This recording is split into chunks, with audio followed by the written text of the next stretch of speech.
সংযুক্ত আরব আমিরাত থেকে চট্টগ্রামে আনা হচ্ছে জুলাই যোদ্ধা আব্দুল হাকিমের মরদেহ। এই মুহূর্তে শাহ আমানত আন্তর্জাতিক বিমানবন্দরে আছেন রিপোর্টার শফিক আলম। সরাসরি যাচ্ছি তার কাছে। জুলাই গণ অভ্যুত্থানের সময় যে আরব আমিরাতে যারা আসলে ওখানে আন্দোলন করেছিলেন, কোটা আন্দোলন, সেখানে যারা আটক ছিল সেখান থেকে একজনের মারা গেছেন। তিনি গত 21শে এপ্রিল আটক হয়েছিলেন এবং গত 22 সেপ্টেম্বর তিনি কারাগারে আল সদর কারাগারে তিনি মারা যান। এবং কিছুক্ষণ পরে কিন্তু বাংলাদেশ বিমানে একটি ফ্লাইটে করে তার মরদেহ কিন্তু এই শাহ আমানত আন্তর্জাতিক বিমানবন্দরে আনা হবে। তার পরিবারের সদস্যরা কিন্তু এখানে এসেছেন, তাকে রিসিভ করবেন। পরবর্তী তার গ্রামের বাড়ি যে রাউজানের যে নোয়াপাড়া, সেখানে তাকে নিয়ে যাওয়া হবে।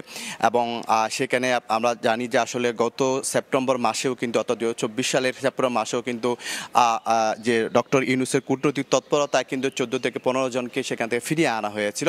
কিন্তু এখন এই একজনে মারা গেল। এখন এখানকার যারা এখানে এসেছেন অনেকেই যারা এখানে কারাগারে আটক আছে তাদের অনেকেই এখানে স্বজনরা এসেছেন। তারা বলছেন কারাগারে আরও 25-24 জনের মতো যারা আটক আছে তাদেরকে দেশে ফিরিয়ে আনা হয়।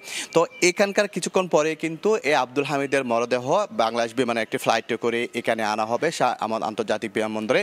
পরবর্তীতে সেখানে নিয়ে যাওয়া হয়। তবে তার সাথে যে যারা জড়িত ছিল আন্দোলন তারা বলছেন যে তাকে যেন ঢাকায় নিয়ে যাওয়া হয়।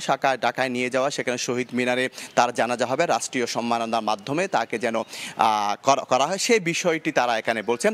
তবে পরিবারের পক্ষ থেকে বলা হচ্ছে তাকে যেন জানিয়ে যাওয়া। তো কিছুক্ষণ পরে কিন্তু তার মরদেহ এখানে আসবেন এবং যারা এখনো পর্যন্ত সেখানে কারাগারে যারা আটক আছে তাদেরকে ছাড়িয়ে আনার জন্য এখানে যে স্বজনরা রয়েছে সেই স্বজনদের পক্ষ থেকে কিন্তু জোর দাবি দেওয়া হচ্ছে তারা যেন অন্তর্বর্তী সরকার যেন তাদেরকে নিয়ে আসে। তো এই ছিল আমার কাছে সর্বশেষ তথ্য। সরাসরি যুক্ত ছিলাম চট্টগ্রামে।